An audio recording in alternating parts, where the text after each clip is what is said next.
always in the control business. And that's something people don't really understand. It's in the guilt-producing control business. And if you have heaven as a place where you're rewarded for your goodness and hell as a place where you're punished for your evil, then you sort of have control of the population. And so they create this fiery place, which has quite literally scared the hell out of a lot of people throughout Christian history. And it's part of a control tactic. But wait a minute, you're saying that hell, the idea of a place under the earth or somewhere where you're tormented for an eternity, is actually an invention of the church? I think the church fired its furnaces hotter than anybody else.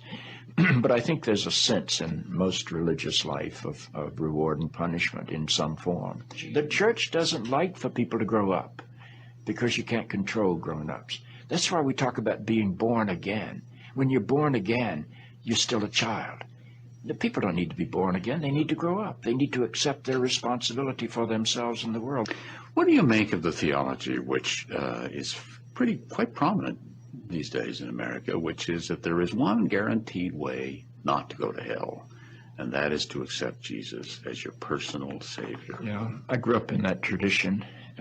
Every church I know claims that we are the true church, and they have some ultimate authority. We have the infallible Pope, we have the inerrant Bible. The idea that the truth of God can be bound in any human system, by any human creed, by any human book, is almost beyond imagination for me. I mean, God is not a Christian. God is not a Jew or a Muslim or a Hindu or a Buddhist.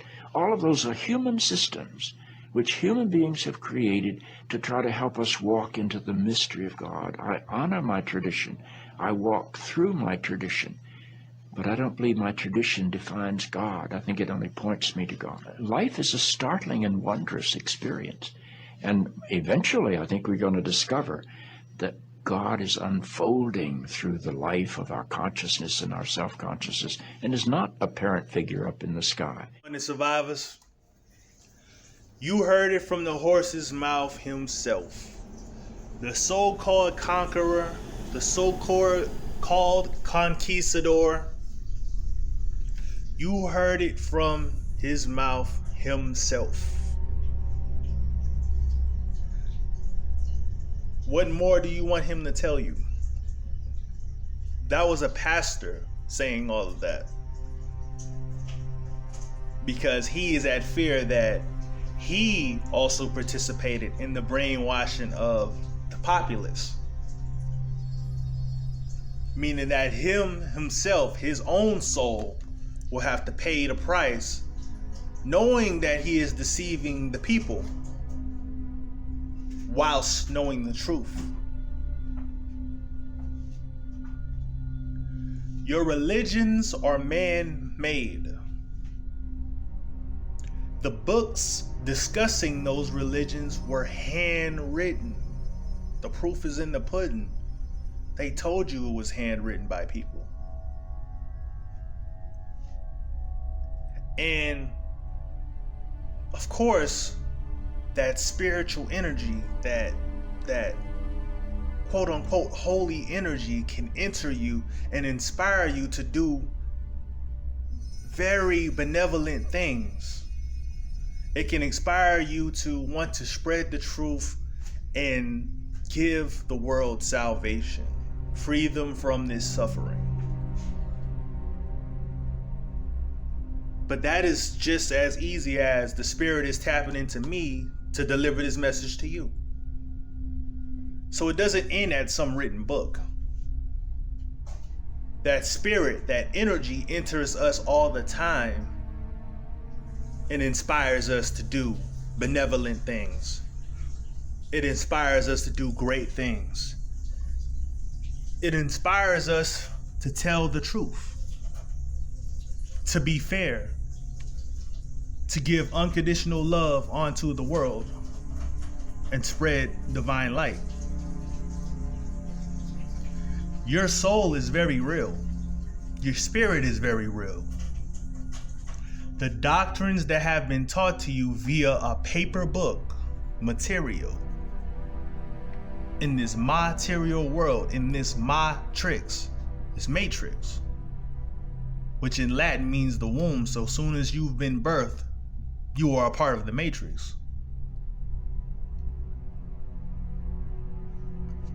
That book is not God.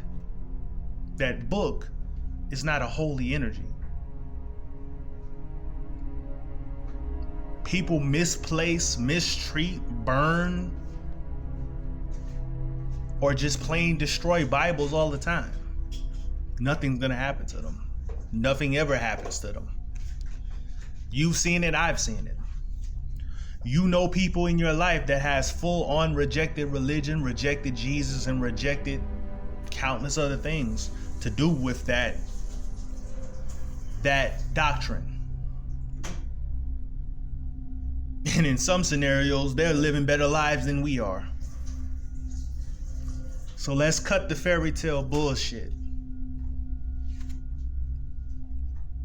That was invented to enslave an adult population by lowering them back down to an infant-like state.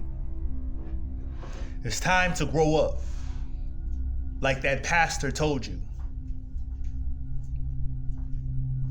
It's time to stop waiting on the Savior, because you are the Savior.